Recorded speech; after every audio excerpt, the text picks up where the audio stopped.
नमस्कार। स्वागत है आपका अपने YouTube channel maker of modern teacher पर। कैसे हैं आप सब? आशा है आप सब अच्छे होंगे।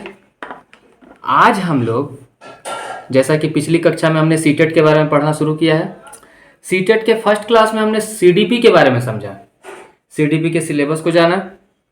आज अगली कक्षा में उसी को आगे बढ़ाएंगे और आज हम लोग शुरू करेंगे सीडीपी के चैप्टर के साथ। नाम है वृद्धि और विकास। ठीक है, कॉपी पेन लेकर के बैठिएगा।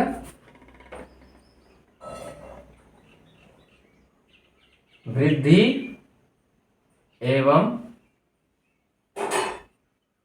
विकास, ग्रोथ एंड डेवलपमेंट।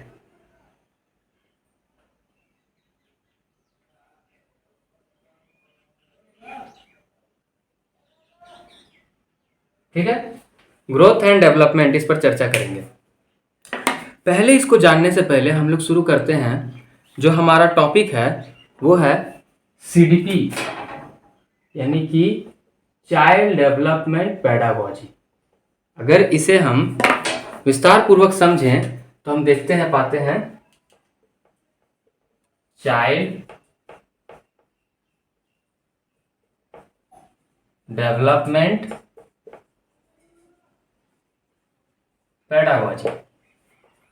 चाइल्ड का मतलब हो गया बाल, डेवलपमेंट मतलब हो गया विकास, और पेडागोजी का मतलब हो गया शिक्षा शास्त्र।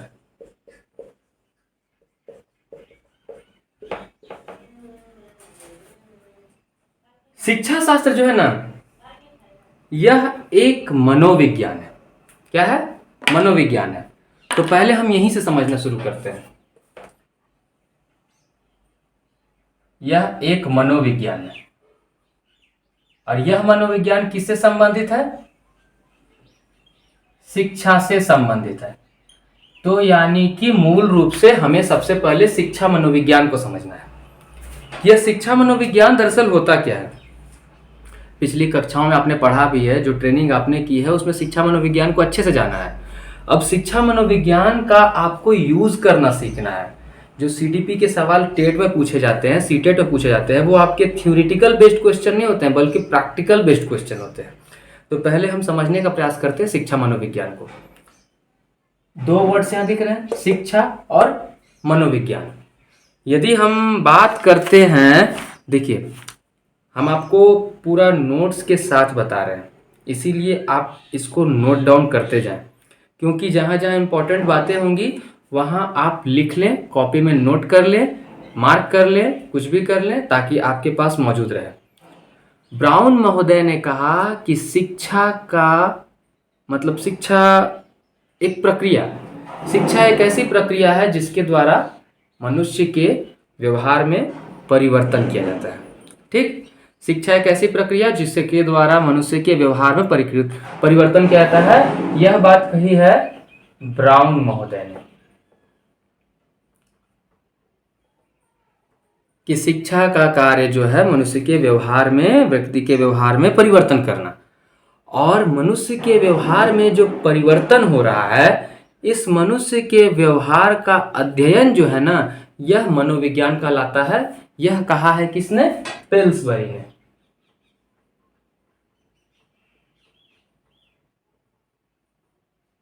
लिख लीजिए, ये दोनों नाम के हैं सही हिसाब से, कभी कभी परिभाषाएं पूछी जाती हैं।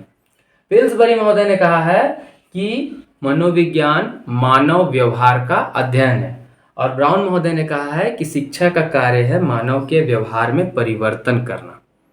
ये दो परिभाषाओं से समझ में आता है कि मनुष्य के व्यवहार में होने वाले परिवर्तन का अध्ययन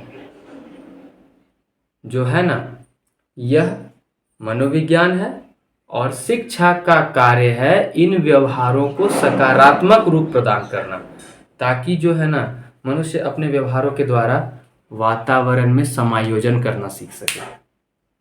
एक और चीज है, अगर बात करते हैं हम शिक्षा की, अगर बात करते हैं हम शिक्षा की, तो मिटा रहे हैं।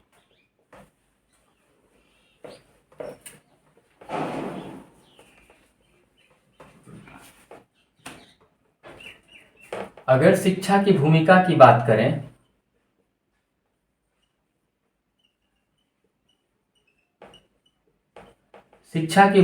बात करें तो इसका क्या क्या कार्य है? इसका कार्य है शारीरिक विकास, मानसिक बौद्धिक विकास,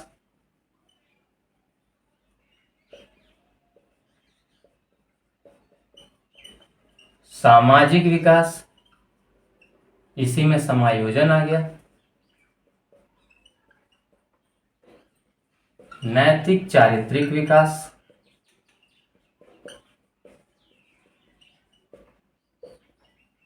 सामवेगिक विकास।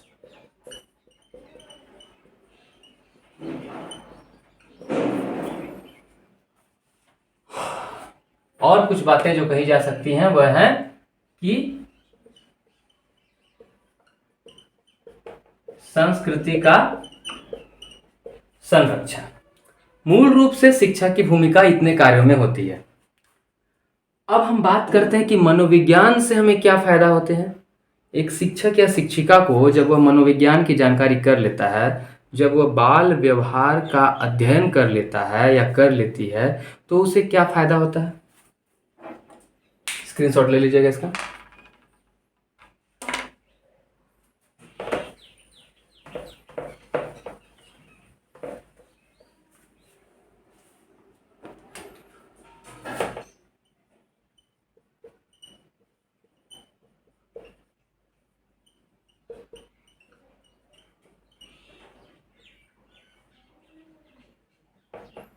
मनोविज्ञान का महत्व क्या क्या है? मनोविज्ञान के महत्व की बात करें तो यह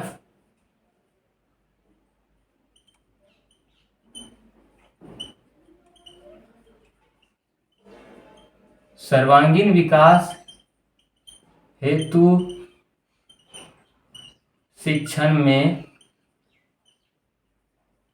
सहायक, मतलब बच्चों के सर्वांगीण विकास के लिए जो शिक्षण किया जाना चाहिए उसमें सहायक होता है। बहुत सारी चीज़ों को ध्यान में रखा जाता है इसमें जो सबसे पहले ध्यान में रखा जाता है वह होता है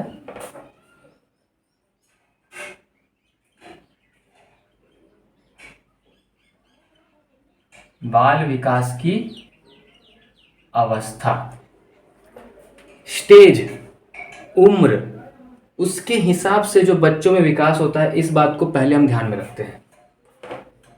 बच्चों की वैयक्तिक विभिन्नता, इन बातों को ध्यान में रखते हैं।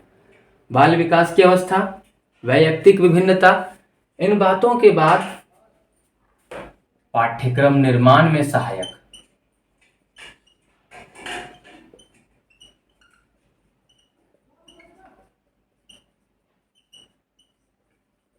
पाठ्यक्रम निर्माण में सहायक।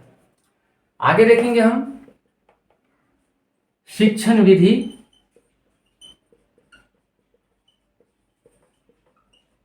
और कौशल, इसका चयन और इसके उपयोग करने में सहायक।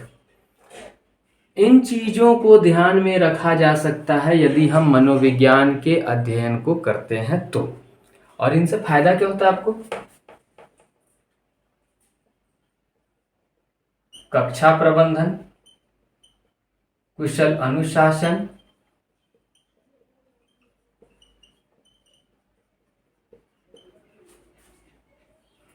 कक्षा प्रबंधन, कुशल अनुशासन, और यदि कहें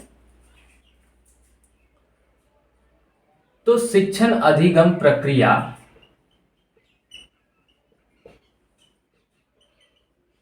जो शिक्षण अधिगम प्रक्रिया है इसको सरल और प्रभावशाली बनाने में सहायक।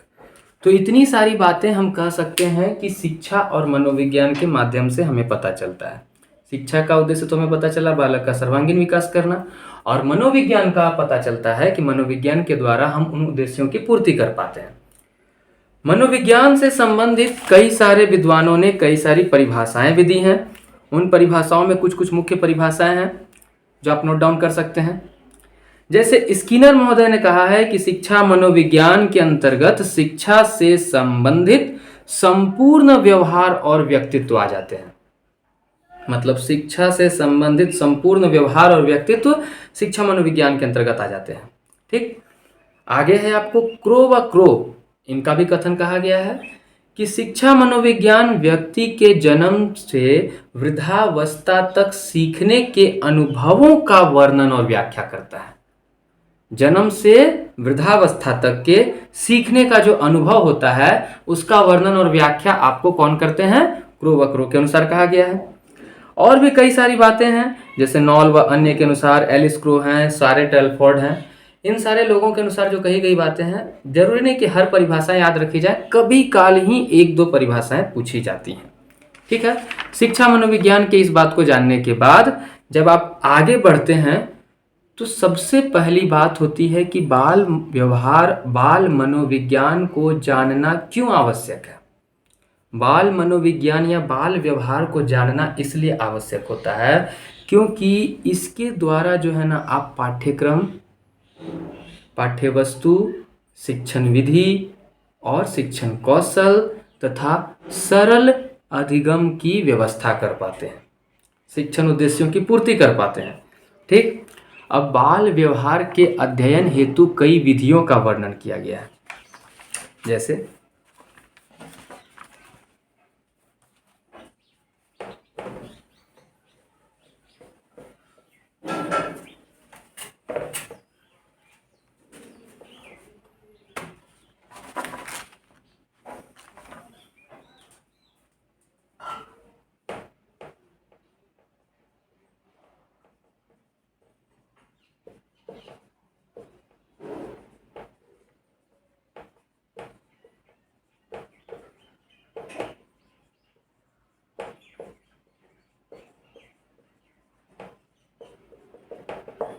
बाल व्यवहार के अध्ययन हेतु प्रमुख विधियां, इन विधियों का वर्णन आपको पढ़ने के लिए डीएलएड में, बीएड में भी मिला होगा। जैसे कि पहली और प्रमुख विधि है जीवन इतिहास विधि। ठीक है, दूसरी विधि का, इस विधि के द्वारा हम क्या करते हैं कि किसी भी व्यक्ति के, किसी भी बच्चे के लाइफ माने कि केस स्टडी करते हैं, उसके जीवन के पूरे हिस्ट्री को हम केस स्टडी करते हैं, पढ़ते हैं, जानते हैं। अब इसके लिए क्या क्या होता है, डायरी के माध्यम से, उसके रिपोर्ट्स के माध्यम से, उसकी पाठ्य पुस्तकों, कॉपियों में लिखी हुई जानकारी के माध्यम से। मेरा एक बात मानना है पर्सनली, किसी बच्चे के, अगर आपको खासकर छोटे बच्चे हैं 5, 6, 7, 8 क्लास के अंदर में, यानी कि 6 से 10 साल 12 साल के बच्चों का अगर मनोदशा को समझना है तो सबसे बेहतर होता है उसके कॉपी के पिछले पन्ने को देखने से। जब आप कॉपी के पिछले पन्ने को देखते हैं तो वहाँ वह अपने पसंद की कार्यविधि को करता है, एक्टिविटी को करता है। जैसे खेलने वाला बच्चा होगा तो कुछ खेल रहा होगा, अगर पढ़ने वाला बच्चा होगा तो गुना भाग कर रहा होगा, अगर उसे पेंटिंग या ड्राइंग का शौक है तो वहाँ पीछे कुछ ड्राइंग बनाते रहेगा, उसकी कॉपी में इसमें कई ड्राइंग मिलेंगे। अगर उसे शौक है गाना वगैरह का तो उसमें कहीं गाना लिखा मिलेगा। तो ये बात उसके लाइफ में उसके इंटरेस्ट को बताता है। केस इतिहास विधि, जीवन इतिहास विधि। इसके बाद विश्लेषण विधि,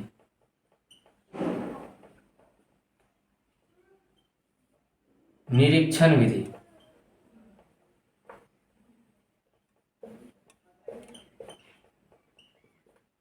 निरीक्षण के बाद है इंटरव्यू,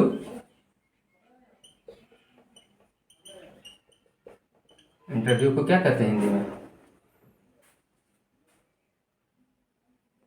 साक्षात्कार।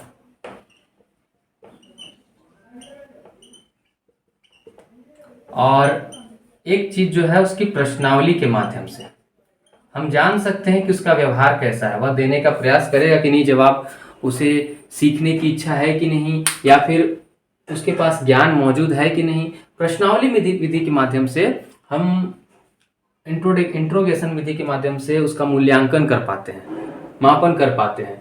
तो यह विधियां जो हो गई बाल व्यवहार के अध्ययन के लिए प्रमुख विधियां मानी गई हैं।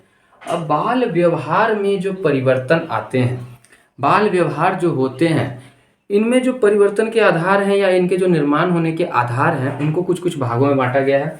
किस आधार पे हम यहाँ लिख दे रहे हैं।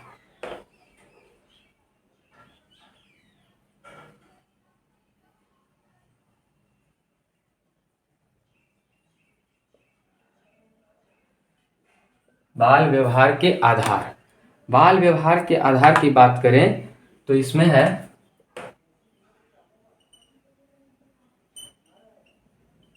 वंशानुक्रम,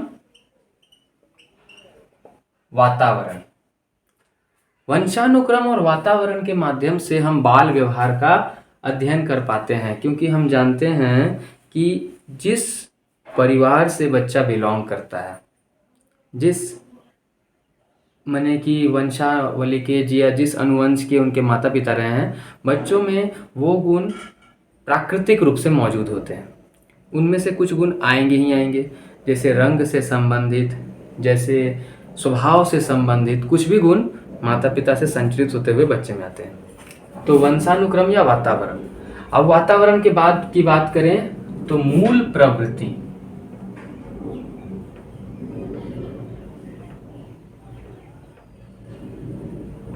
सहज प्रवृत्ति। देखिए, इन दोनों की जब चर्चा करते हैं तो मैकडूगल का नाम बहुत फेमस आता है। मैकडूगल के अनुसार कुछ बातें जो कही गई हैं वो मैं आपको बताना चाहूंगा, आप सुन लीजिए। मूल प्रवृत्ति और सहज क्रिया। पहली बात जानिए कि मूल प्रवृत्ति जो होती है ना, वो जन्मजात प्रवृत्ति है। जन्मजात प्रवृत्ति है, अर्थात किसी भी चीज को देखकर उससे संबंधित जो प्रतिक्रिया हम तुरंत करते हैं, वह जन्मजात प्रवृत्ति होती है।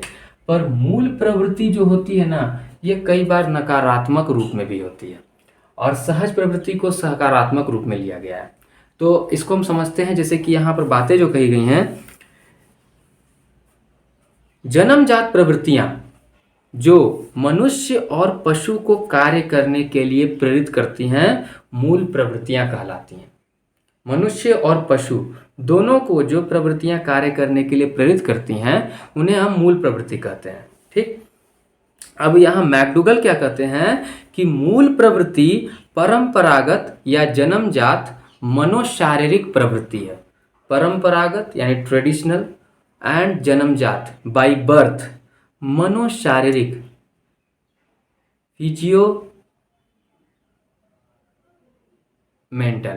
फिजियोमेंटल मतलब कि मन और शरीर दोनों से जब हम किसी एक कार्य को जन्मजात रूप से करते चलते हैं तो वही हमारी मूल प्रवृत्ति हो जाती है। जो प्राणी को किसी वस्तु को देखने, उसके प्रति ध्यान देने, उसे देखकर एक विशेष प्रकार की संवेगात्मक उत्तेजना को अनुभव करने और उससे संबंधित एक विशेष ढंग से कार्य करने या ऐसा करने की प्रबल इच्छा का अनुभव करने के लिए बाध्य करती है। अर्थात जब हम किसी वस्तु को देखते हैं तो एक विशेष प्रकार का कार्य करने की जो इच्छा हमारे अंदर आती है, वही हमारा मूल प्रवृत्ति कहलाता है। अब ये क्या होता है, इसके मतलब कि इसके लिए कोई प्रशिक्षण नहीं चाहिए स्पेशल रूप से। मूल प्रवृत्ति व्यक्ति स्वतः करते रहता है, और मूल प्रवृत्तियों को जानने के लिए ना 3 मुख्य बातों को समझना जरूरी है जो मूल प्रवृत्ति से संबंधित है। ज्ञानात्मक, संवेगात्मक और क्रियात्मक पहलू। इसके मूल प्रवृत्ति के 3 पहलू होते हैं।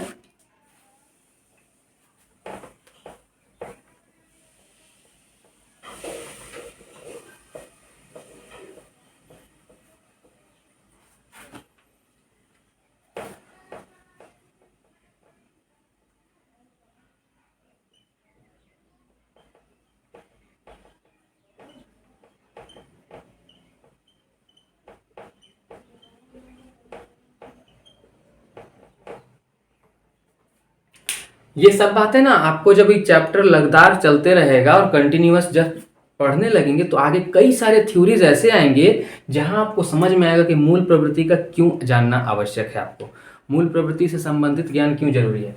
देखिए क्या क्या है, ज्ञानात्मक, संवेगात्मक और क्रियात्मक।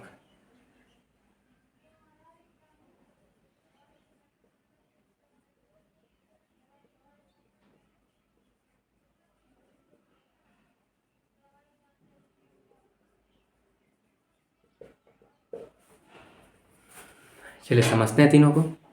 ज्ञानात्मक, किसी वस्तु या स्थिति का ज्ञान होना। जब हम किसी चीज को देखते हैं,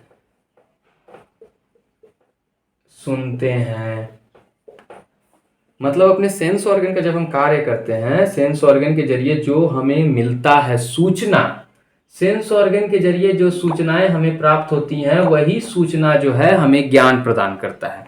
किसी वस्तु या स्थिति का ज्ञान होना ज्ञानात्मक का मतलब हो गया। संवेगात्मक का मतलब हुआ जब हम उसका ज्ञान प्राप्त करते हैं तो उससे संबंधित संवेग हमारे अंदर उत्पन्न होंगे। वो संवेग कई प्रकार के हो सकते हैं, जैसे कि भय का, क्रोध का, ठीक है। तो ये सारे, कुंठा का, ये सारे नकारात्मक संवेग हो गए। खुशी, उत्साह, जोश, ये सकारात्मक हो गए। तो जब हम किसी वस्तु को देखते हैं, सुनते हैं या उसके संपर्क में आते हैं तो हमें उसका ज्ञान प्राप्त होता है, और ज्ञान प्राप्त होने के बाद हम उसके प्रति कुछ संवेग प्रस्तुत करते हैं, तो वो संवेगात्मक। और जब संवेग हमारे अंदर उत्पन्न हो जाएंगे तो उससे संबंधित क्रिया हम करेंगे, उससे संबंधित क्रिया हम करेंगे। वस्तु को देखेंगे तो हमारे अंदर ज्ञान आएगा, उससे संबंधित संवेग हमारे अंदर उत्पन्न होंगे, और उन संवेगों से संबंधित क्रियाएं हम प्रतिक्रिया के रूप में देंगे। ये तीनों मिलकर के ही मूल प्रवृत्ति कहलाते हैं। अब हमें यही करना है कि सहज प्रवृत्ति में यही बताया जाता है जो सहज रूप में करते हैं। हम घबरा करके कई बार गलत कार्य भी कर सकते हैं। उदाहरण के रूप में अगर कोई छोटा सा बच्चा है तो बड़ा झगड़ा काला रंग का कुत्ता देख लिया तो मूल प्रवृत्ति यही होगी कि उसके अंदर में भय का संवेग उत्पन्न होगा और वह डर के भाग जाएगा, डर के भाग गया। पर यहाँ सहज रूप में जो प्रक्रिया होनी चाहिए थी कि उसे शांत रूप से खड़ा रहना था वहां पर। अगर वो दौड़ेगा भागेगा तो उसे दौड़ा भी सकता है, कुत्ता काट सकता है। दरअसल ये बातें आगे के टॉपिक्स के लिए हैं, पर वृद्धि और विकास को जानने के पहले हम जान रहे हैं कि बाल मनोविज्ञान, बाल व्यवहार को जानना क्यों आवश्यक है। उसी क्रम में हमने जानना शुरू किया शिक्षा और मनोविज्ञान को। फिर उसके बाद हम जाने कि मूल प्रवृत्तियां क्या हैं, मतलब कि बाल व्यवहार के अध्ययन की विधियां क्या हैं, बाल व्यवहार के अध्ययन के आधार क्या रखे गए हैं। उन्हीं में ये मूल प्रवृत्ति है।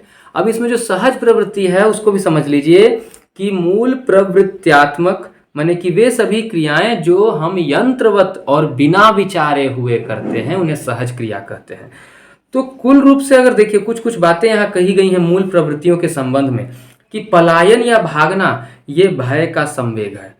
युयुत्सा, युद्ध प्रियता, कभी कभी ये बातें लिखने को मिलती हैं, क्वेश्चन में देखने को मिलती हैं। अब मैं आपको बता दे रहा हूँ, आप इसे, आपको इसका स्क्रीनशॉट मिल जाएगा, फोटो मिल जाएगा, टेलीग्राम पे ज्वाइन कर लीजिएगा, वहाँ से लिंक दे देंगे डिस्क्रिप्शन बॉक्स में।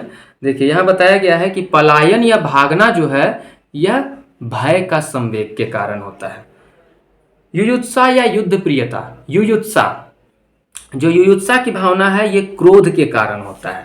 ठीक है, आपको कभी कभी पूछ देता है कि कौन सी प्रवृत्ति किससे संबंधित है। निवृत्ति या अप्रियता, निवृत्ति या अप्रियता मतलब कि ध्यान नहीं देना, मन नहीं लगना, अच्छा नहीं लगना, यह घृणा के कारण होता है। शिशु रक्षा, यह वात्सल्य या मातृत्व या ममत्व कह सकते हैं ना कि ममता, मोह के कारण होता है। संवेदना या शरणागति, अपील, संवेदना किसी के प्रति, यह कष्ट के कारण होता है। काम प्रवृत्ति यानी सेक्स की डिजायर, इसे कहा जाता है कामुकता यानी लस्ट के कारण होता है। जिज्ञासा या कौतूहल, यह सरप्राइज, वंडर, आश्चर्य प्रवृत्ति के कारण होता है। आत्महीनता, सेल्फ अबेसमेंट यानी कि अपने में उतना अधिक भरोसा नहीं रहना, यह अधीनता की भावना, फीलिंग ऑफ सब्जेक्शन, जब उसे हर जगह से मिलने लगती है ना तो वो उसके अंदर ये प्रवृत्ति आती है। आत्म प्रदर्शन यानी सेल्फ एजर्सन, यह होती है श्रेष्ठता की भावना के कारण। आत्म प्रदर्शन, श्रेष्ठता की भावना यानी फीलिंग ऑफ सुपीरियोरिटी, कभी कभी तो लगता है कि हम ही भगवान है। सामूहिकता, ग्रेगेरियसनेस, ग्रेगेरियसनेस यह एकांकीपन यानी लोनलीनेस के कारण होती है। भोजनान्वेषण यानी फूड सीकिंग, भूख के कारण हर जगह केवल भोजन ही ढूंढते रहना। यह प्रवृत्ति किसमें मिलेगी? भोजनान्वेषण। बताइए, किस उम्र के बच्चों में सबसे पहले बाल विकास की कई सारी अवस्थाएं, आगे तो पढ़नी है हमें बाल विकास की अवस्थाएं, पर उसमें पूछा जाए कि किस उम्र में या किस अवस्था में भोजनान्वेषण, फूड सीकिंग सबसे ज्यादा देखने को मिलेगी? याद रखिए, शैशवावस्था। जन्म के बाद की जो सबसे पहली अवस्था है ना, इनफैंसी, 0 to 2 ईयर्स एज, उसमें आप छोटे बच्चों को देखिए, नवजात शिशु को, उसको आप उंगली दीजिए मुंह में पकड़ लेगा, उसको आप कपड़ा दीजिए मुंह में डाल लेगा, उसको खिलौना दीजिए मुंह में डाल लेगा, कुछ भी दीजिए मुंह में डाल लेगा। सीकिंग ऑफ फूड, यानी कि जो भोजन का उसके अंदर में बहुत ज़्यादा भूख की अवस्था हर समय रहती है, उसे आदत सी बन गई है इस प्रकार की प्रवृत्ति की। संचय या संग्रह, बताइए तो संचय या संग्रह किस उम्र के बच्चों में मिलेगा अधिक देखने को? संचय या संग्रह की प्रवृत्ति, मूल प्रवृत्ति प्राय रूप से किस आयु वर्ग के बच्चों में सबसे अधिक पाई जाएगी? तो संचय या संग्रह की प्रवृत्ति आपको अर्ली चाइल्डहुड यानी कि पूर्व बाल्यावस्था, यानी कि 3 से 6 या 2 से 6 वर्ग के बीच में बच्चों को पाई जाएगी। उन लोग देखिएगा रोड से पत्थर चुन चुन के ला करके अपने बैग में रख लेंगे, कचड़ा पेटी भरा के रखेंगे अपना बस्ते में, अपने किताब कॉपी के बीच में क्या क्या डाल के, कॉपी में मोर का पंख डाल के, तो कभी सरस्वती माता का बाल डाल के, तो कभी कुछ डाल के, कभी कुछ डाल के, बस जमा करते चलेंगे चीज़ों को। माचिस के खोल होते हैं, उसके पीछे के डब्बा खेलने के लिए, मतलब चीज़ों को जमा करने का उनके अंदर में एक अजीब किस्म का स्वभाव उत्पन्न रहता है। इसी को संचय या संग्रह की प्रवृत्ति, यही अब आपके एडल्टहुड में नहीं मिलेगा देखने को। और हास यानी लाफ्टर प्रवृत्ति, इस उम्र के बच्चों में जो 2 से 6 वर्ष के होते हैं, उसमें हंसने की प्रवृत्ति बहुत अधिक होती है। देखिएगा वे बच्चे हंसते ही बहुत हैं। 7 से ऊपर के जो बच्चे रहेंगे ना, और ये भी हंसते हैं, लेकिन 11 से ऊपर आ गए, 11 से ऊपर आ गए, 12 13 से ऊपर आ गए, तो अब जो है ना, और खासकर अगर टीनेज में घुसे हुए हैं तो थोड़ा सिंसियर रहेंगे। और सबसे गंभीरता तो सबसे ज़्यादा आपको मिलेगा जब आप टीनेज क्रॉस कर जाएंगे, 21 22 क्रॉस कर जाएंगे, तो आप हंसने के लिए भी ना थोड़ा सा सोच समझ करके हंसेंगे। तो ये सारी मूल प्रवृत्तियां हैं, इनको ही हमें समझना है कि किस अवस्था के साथ कौन सी प्रवृत्ति हमारे अंदर आती है। तो यह मूल प्रवृत्तियों के बारे में हमने जाना। मूल प्रवृत्तियों के बारे में अगर कहा जाता है कि मैकडूगल का बहुत ज़्यादा विरोध भी हुआ है। मैकडूगल मूल प्रवृत्ति से बहुत संबंधित रहे हैं। मूल प्रवृत्ति के बाद हमें संवेग को जानना है, इमोशंस को समझना है, और सामान्य प्रवृत्ति को। ये तो हो गए थे कि बाल व्यवहार के अध्ययन के आधार बताए गए हैं कि ये सब आधार है। चलिए अब शुरू करते हैं हम वृद्धि और विकास से। वृद्धि और विकास जब हम पढ़ना शुरू करेंगे तो अब हम सबसे पहले देखते हैं कि वृद्धि क्या है और विकास क्या है, क्योंकि इतनी सारी बातें जो हमने अभी तक चर्चा की वो मूल रूप से इसीलिए था कि जब वृद्धि होगा बच्चे के शरीर में, मनुष्य है, जीवन पर्यंत विकास होता है, और विकास का ही एक रूप है वृद्धि। याद रखिए, विकास हमारे शरीर में कई रूप में होते हैं। बचपन में हम जब रहते हैं तो हमारे चेहरे का आकार, प्रकार, शरीर की प्रकृति व शरीर का स्वरूप बदला रहता है। अब हमारा शरीर बदल चुका है, तो यह जो प्रवृत्ति हम अपने पास देखते, ये जो प्रकृति हमारी है, यह निरंतर प्रगतिशील है। जन्म के पश्चात नहीं, जन्म के पूर्व ही हमारी शरीर में बदलाव आने शुरू हो जाते हैं। आपको पता होगा कि हरलॉक नाम के एक शख्स हैं, एक महोदय हैं, जिनके अनुसार बाल विकास को कई अवस्थाओं में बांटा गया है। ठीक है, सबसे पहले हम लोग वृद्धि और विकास को समझ लेते हैं। वृद्धि क्या है, विकास क्या है?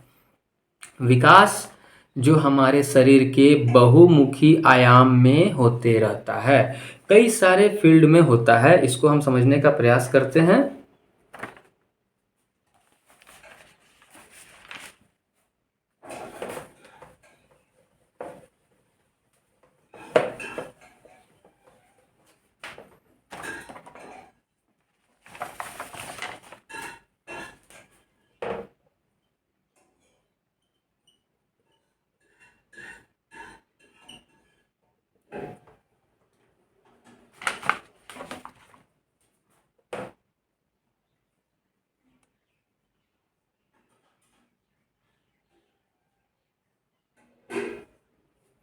विकास जीवन पर्यंत चलता है।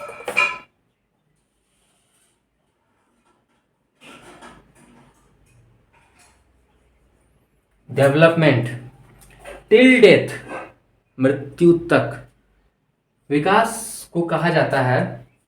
खैर पहले हम देख लेते विकास कई प्रकार के होते हैं। फिजिकल, फिजिकल मतलब शारीरिक,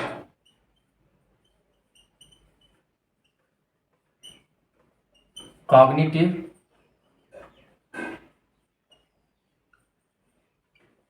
संज्ञानात्मक, social,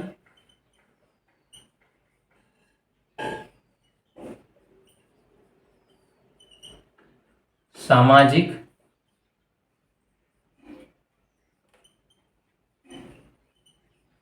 emotional,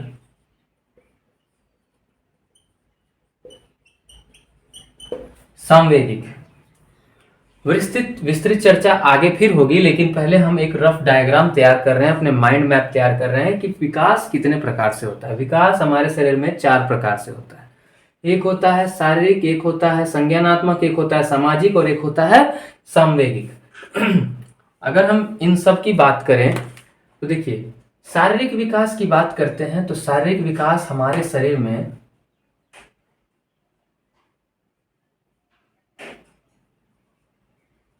womb to tomb, यानी कि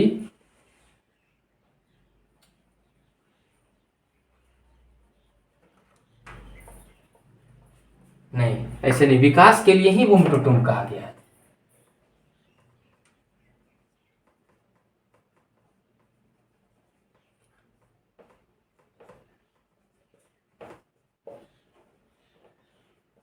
गर्भ से कब्र तक विकास जो है इस प्रकार से चलता है।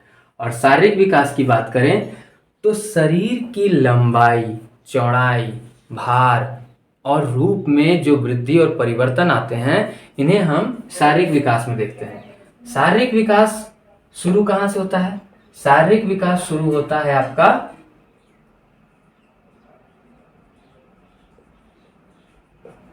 गर्भावस्था। गर्भावस्था के बाद, गर्भावस्था का टाइम पीरियड अगर पूछा जाए तो 40 वीक, 280 डे, 280 दिन। गर्भावस्था के बाद की अवस्था जो बात की जाती है,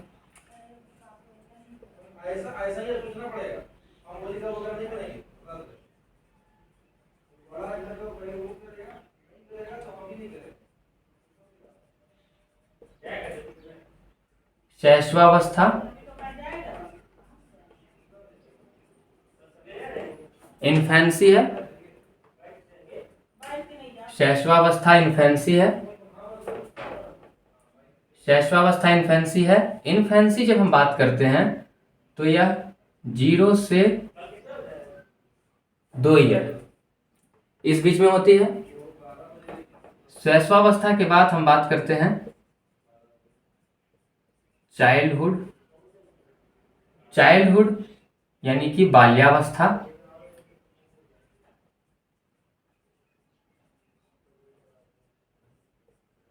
बाल्यावस्था एक हो गया अर्ली चाइल्डहुड। अर्ली मतलब पूर्व बाल्यावस्था।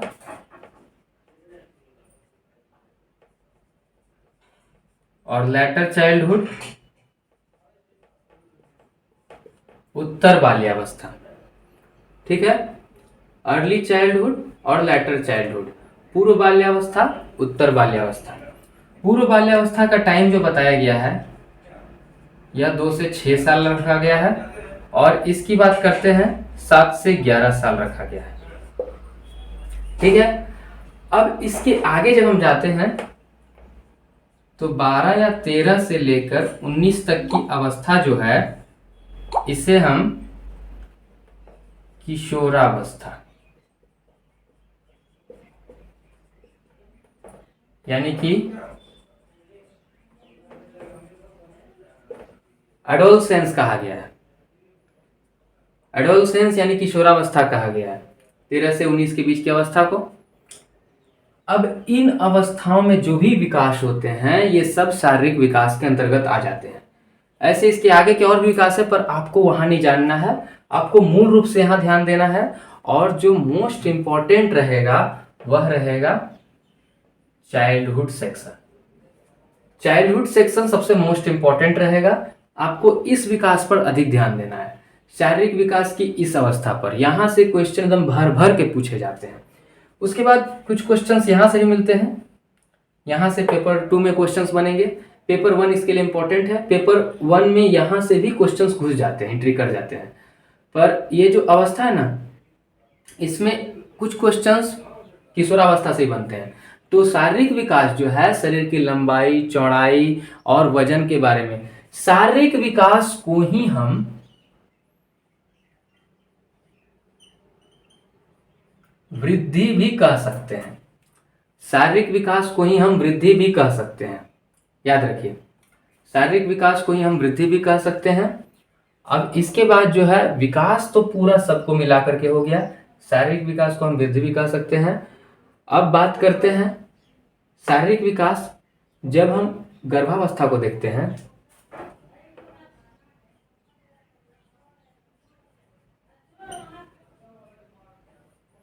गर्भावस्था की बात करते हैं तो गर्भावस्था में 2 प्रकार के विकास होते हैं।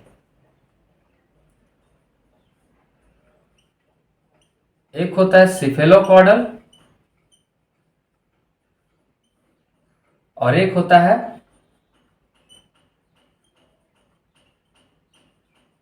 प्रॉक्सिमोडिस्टल। याद रखिए, एक होता है सिफेलोकॉर्डल और एक होता है प्रॉक्सिमोडिस्टल। आगे जब हम चैप्टर्स पढ़ेंगे तो उन सब की चर्चा विस्तार पूर्वक करते जाएंगे। ये गर्भावस्था के अंतर्गत है, इसे आप सोशल के अंतर्गत नहीं रखिएगा। ये गर्भावस्था के विकास में आ रहा है, सिफेलोकॉर्डल और प्रॉक्सिमोडिस्टल। इन दोनों अवस्थाओं को भी हम डिटेल से पढ़ेंगे बारी बारी से। पहले अभी ये बता दे रहे हैं, जब जन्म के पश्चात शारीरिक विकास होता है, शारीरिक वृद्धि होती है, तो वह जान लीजिए जन्म पश्चात शारीरिक विकास जो है ना, उसको गत्यात्मक विकास कहेंगे। उसको हम गत्यात्मक यानी कि मोटर डेवलपमेंट। और यह मोटर डेवलपमेंट जो है 2 प्रकार से होगा। एक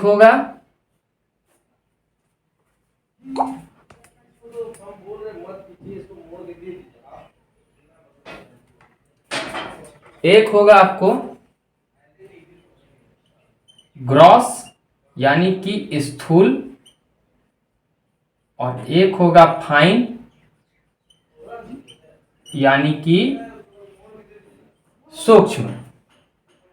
एक ग्रॉस और एक फाइन, एक स्थूल विकास और एक सूक्ष्म गत्यात्मक विकास। 2 प्रकार के गत्यात्मक विकास पाए जाते हैं मोटर डेवलपमेंट। अब इन मोटर डेवलपमेंट को जब हम देखते हैं, शारीरिक गत्यात्मक विकास 2 प्रकार के हैं, ग्रॉस एंड फाइन। जब हम स्थूल गत्यात्मक विकास की बात करते हैं तो शरीर की उन मांसपेशियों का विकास जो बड़ी होती हैं, जिनसे हम बड़े काम, जैसे कि स्थूल में हो गया आपका, स्थूल का विकास होता है तो आप उछलना, कूदना, चलना, दौड़ना, इस प्रकार के विकास होते हैं। जब हम फाइन यानी कि सूक्ष्म मोटर स्किल के डेवलपमेंट की विकास करते हैं तो बात करते हैं, तो इसमें हम हमारे हाथों की छोटी मांसपेशियों, छोटी छोटी मांसपेशियों का विकास होता है, ये इसके अंतर्गत आ जाती हैं, जिससे हम लिखना हो गया, चित्रकारी,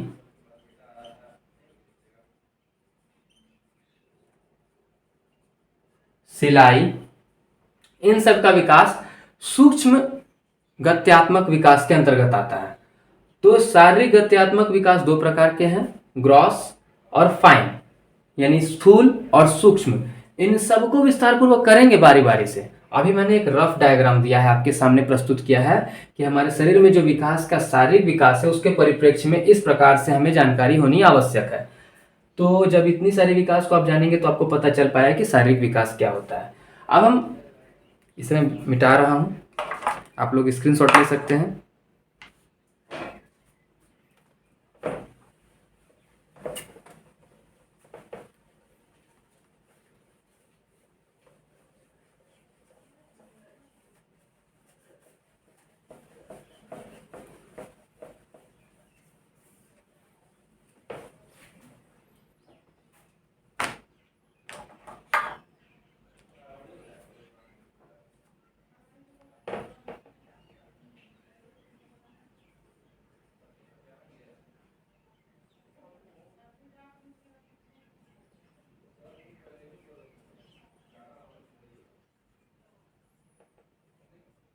कॉग्निटिव यानी संज्ञानात्मक की बात जब हम करते हैं तो कॉग्निटिव यानी संज्ञानात्मक विकास जो है इसका संबंध हमारे मस्तिष्क से होता है। यानी वे सारे विकास हमारे शरीर में जो जिनका सीधा सीधा संबंध हमारे मस्तिष्क के विकास से होता है, हमारे सोचने की, यानी सोचना, तर्क करना, भाषा, समझे, गणित, ये सभी जो विकास होते हैं ये संज्ञान के अंतर्गत आते हैं, विज्ञान। तो ये सारे विकास जो हैं आपको कॉग्निटिव डेवलपमेंट के अंतर्गत आते हैं। तो हम पढ़ पाते हैं कि कॉग्निटिव डेवलपमेंट आपको यानी संज्ञानात्मक विकास ये मस्तिष्क संबंधित है। ये सब विकास अगर बच्चे में होता है तो वो संज्ञानात्मक विकास के अंतर्गत आता है। जब आप आगे बढ़ेंगे ना हम अभी तो क्वेश्चंस भी आपको जब बताते जाएंगे किस प्रकार से क्वेश्चन बनाया था, अभी तो हम लोग समझ रहे हैं, केवल एक खांचा तैयार हो रहा है, एक ब्लूप्रिंट रेडी हो रहा है कि क्या क्या है वृद्धि और विकास के अंतर्गत में। अब जब आप कॉग्निटिव डेवलपमेंट पढ़ लेते हैं तो अगला है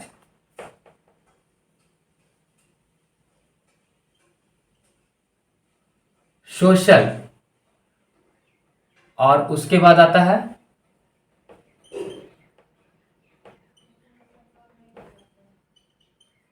इमोशनल। देखिए यहां पर होता है मोरल यानी कि नैतिक, वो वैल्यूज, वो बातें, वो उसूल जो हम बोलते हैं, अपने जीवन में कुछ उसूल को निर्धारण कर लेता है कोई व्यक्ति कि इन नियमों के आधार पर ही हम जिंदगी जी पाएंगे। तो सोशल में, सोसाइटी में जीने के लिए कुछ मोरल वैल्यूज यानी कि नैतिक विकास व्यक्ति के अंतर्गत होते हैं, और इमोशनल यानी कि भावनात्मक विकास जिनसे उनका चारित्रिक विकास भी होता है। तो भावनात्मक विकास से संबंधित है चारित्रिक विकास, और सोशल यानी कि सामाजिक विकास से संबंधित है नैतिक विकास। तो कुल मिलाकर के अभी आप देख पाए वृद्धि का संबंध कहाँ से है, विकास का संबंध कहाँ से है। अब हम एक बार वृद्धि और विकास के संबंध में तुलनात्मक रूप से देख लेते हैं।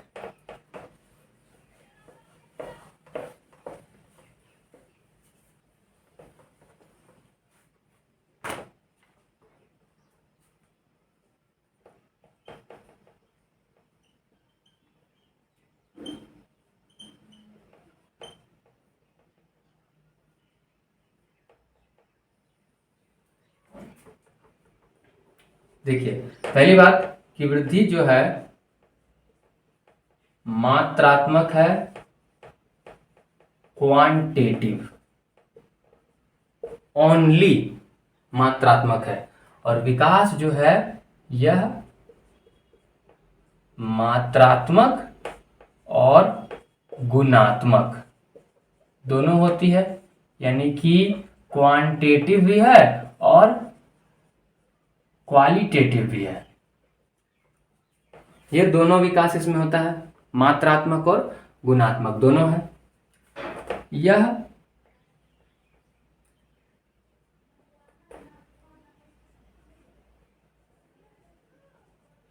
निश्चित आयु सीमा तक, ऐसा नहीं है कि जिंदगी भर आप बढ़ते जाएंगे बढ़ते जाएंगे बढ़ते जाएंगे, एक समय के बाद आपकी लंबाई में वृद्धि जो है वो रुक जाएगी। तो यह निश्चित आयु सीमा तक आपका विकास वृद्धि होता है, और यह क्या होता है जीवन पर्यंत। बल्कि अगर कहा जाए तो यह मृत्यु पर्यंत भी हम कर सकते हैं, मृत्यु तक, जीवन पर्यंत जो हो गया। अब एक और चीज है कि इसे गर्भ से कब्र तक कहा जाता है।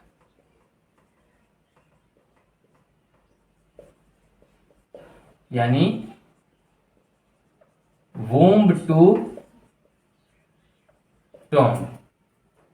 आगे हम देखते हैं तो वृद्धि जो है, इसमें यदि आप जानना चाहेंगे तो वृद्धि मनुष्य के शारीरिक विकास से संबंधित है। शारीरिक परिप्रेक्ष्य में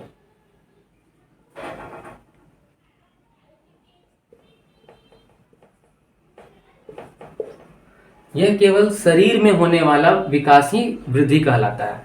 पर हम अगर इसकी बात करते हैं तो इसमें शारीरिक भी आता है, मानसिक भी आता है, संवेगात्मक भी आता है, सामाजिक भी आता है, संज्ञानात्मक भी आता है। तो कुल मिलाकर के विकास का बहुत, अब इसका हम मापन कर सकते हैं। ध्यान दीजिएगा, इसे मापा जा सकता है पर इसे मापा नहीं जा सकता है। इसके लिए हम मूल्यांकन करते हैं। ध्यान दीजिएगा, इसके लिए मूल्यांकन करते हैं। इसे मापा नहीं जा सकता है। अगर करना भी होगा सिर्फ तो मूल्यांकन कर पाएंगे। तो यह वृद्धि और विकास के संबंध में जो थी वह कुछ प्रमुख तुलनात्मक अध्ययन की बातें थी। एक बार हम लोग देख सकते हैं आपको कि विकास की प्रमुख अवस्थाएं कौन कौन होती हैं। ठीक है ना, विकास की प्रमुख अवस्थाएं जिसकी चर्चा हमने फिजिकल डेवलपमेंट में की, उसको रफली देख रहे हैं। अभी पूरा डिटेल नहीं कर रहे, लेकिन रफली एक जानकारी, छोटी सी जानकारी हम अपने पास रख ले रहे हैं। ठीक है, मिटा देते हैं।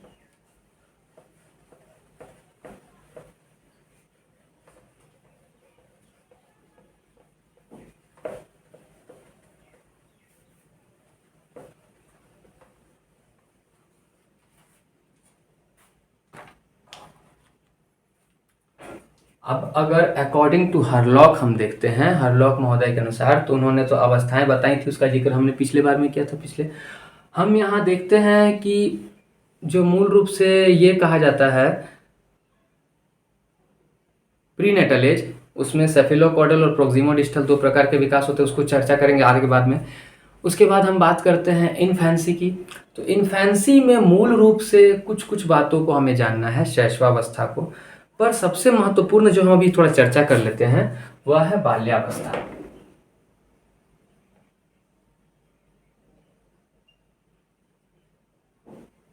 यानी कि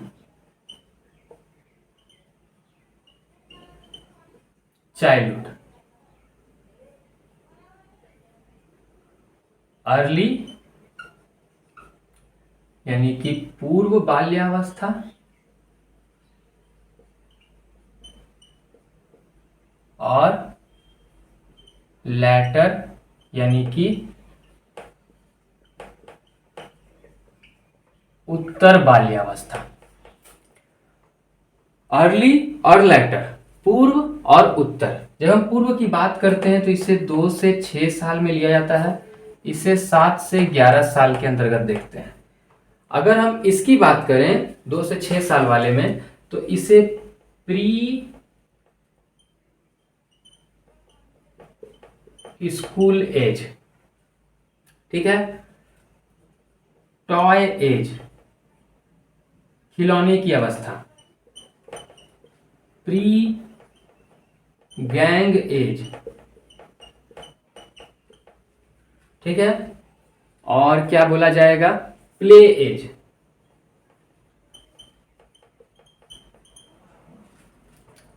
इतने नामों से जाना जाता है।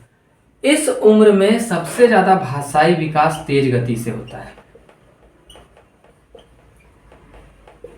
भाषाई विकास का सबसे तेज गति से होता है। यहां तक कि इसी वजह से आपने देखा होगा, एक प्रचार आता है ना बॉर्नविटा का, कि 5 साल तक के बच्चों में ब्रेन का 90% विकास हो चुका रहता है। इसीलिए बढ़ते बच्चों के लिए बॉर्नविटा बहुत जरूरी है। तो ये भाषाई विकास बताता है संज्ञानात्मक विकास बहुत तेज गति से होता है। यहाँ बच्चे बहुत तेज गति से भाषा को पकड़ना सीखते हैं। भाषा के साथ साथ हम इसमें कह सकते हैं कि इसके पहले की जो अवस्था थी, यानी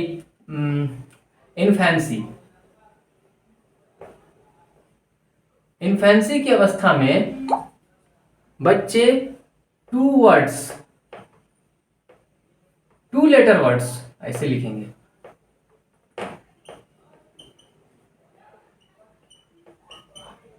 टू लेटर वर्ड्स बोलना सीख जाते हैं, इसे बैबलिंग कहते हैं।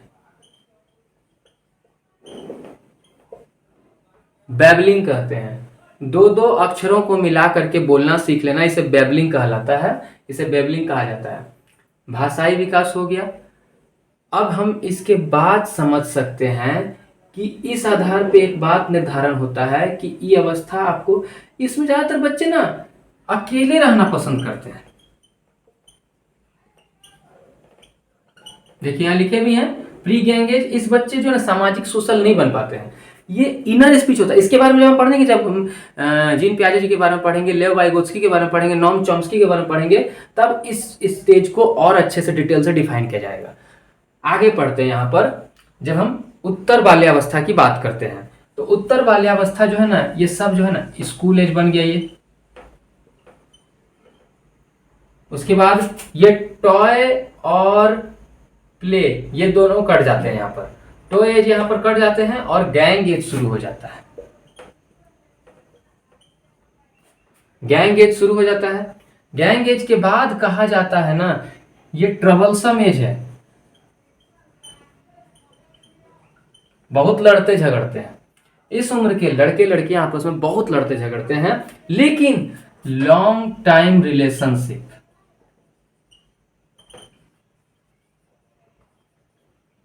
यानी कि लंबी दीर्घावधि तक रिश्ते तैयार होते हैं इस आयु में।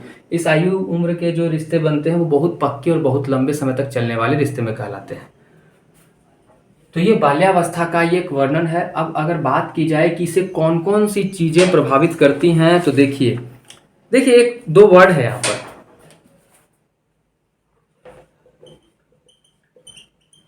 अफेक्ट। सवाल में जब आप देखते हैं ना इफेक्ट और अफेक्ट, अफेक्ट का जो है ना ज्यादातर निगेटिव कॉन्टेक्स्ट में लिया जाता है। अफेक्ट को निगेटिव कॉन्टेक्स्ट में लिया जाता है। इफेक्ट का मतलब प्रभाव डालती है, प्रभाव डालते हैं। कौन कौन सी चीजें, कौन कौन सी बातें। देखिए दुनिया में जितनी भी चीजें हैं ना, सब आपको इस अवस्था में प्रभाव डालते हैं। चाहे वो सरकार के द्वारा बनाए गए कानून, आपके परिवार का वातावरण, समाज, कोई भी चीज रहता है ना। लेकिन मेन समाज में वैसा एक, हाँ, तेज वीरवान के होत चिकने पात, गुदड़ी का लाल, सुना है आपने कहावत। मतलब कि इकोनॉमिकल परिस्थिति यानी आर्थिक परिस्थिति कभी भी एक बच्चे को उसके टैलेंट को उभरने से नहीं रोक सकती है। वह कहीं ना कहीं से भी अंधेरे में चिराग जलेगा, रोशन करेगा, वो आगे बढ़ेगा। वो बच्चे बढ़ेंगे जिनके अंदर टैलेंट है, उन्हें रोका नहीं जा सकता है। तो इसी बात को हम ध्यान में रख करके आगे की रणनीति तैयार करते हैं, बच्चों के लिए सिलेबस तैयार करते हैं, पाठ्यक्रम तैयार करते हैं, शिक्षण विधि तैयार करते हैं।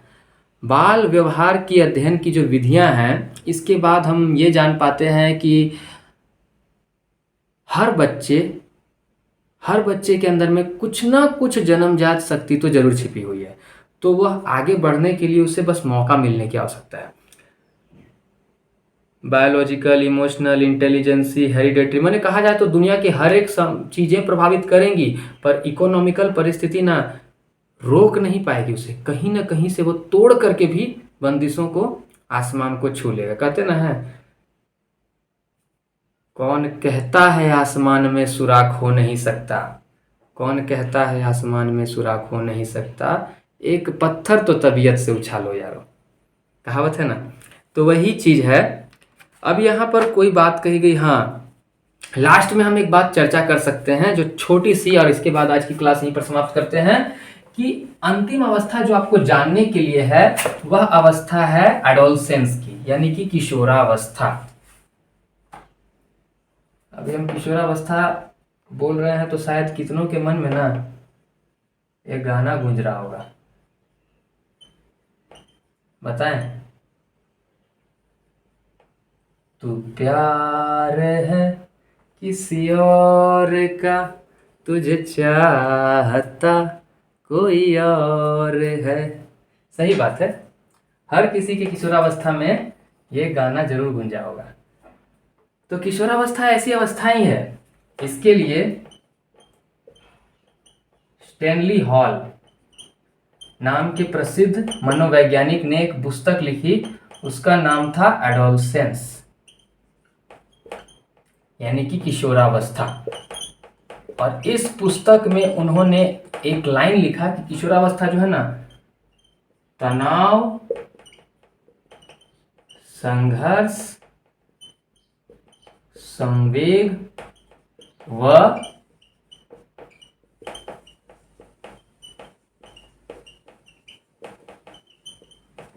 तूफान की अवस्था है। तनाव, संघर्ष, संवेग व तूफान की अवस्था है। ये अवस्थाएं, ये चीजें पहचान है किशोर। अब लोग सोचते होंगे कि ये भाई उसको ना कमाना है ना घर चलाना, तो उसके अंदर में क्या चीज का तनाव है उसको, है?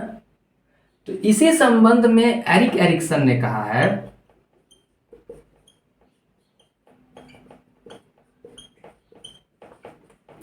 कि किशोरावस्था में बच्चों को ना आइडेंटिटी क्राइसिस,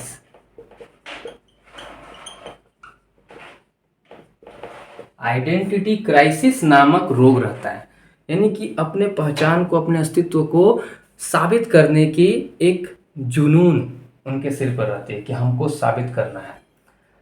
तो ये थी किशोरावस्था संबंधित छोटी सी जानकारी हमने दी है। अभी इसको डिटेल से किया जाएगा जब अगले चैप्टर में हम पढ़ेंगे बाल व्यवहार और विकास के अध्ययन के अगले चैप्टर को। बहुत जल्द ही उपस्थित होंगे। तब तक के लिए धन्यवाद।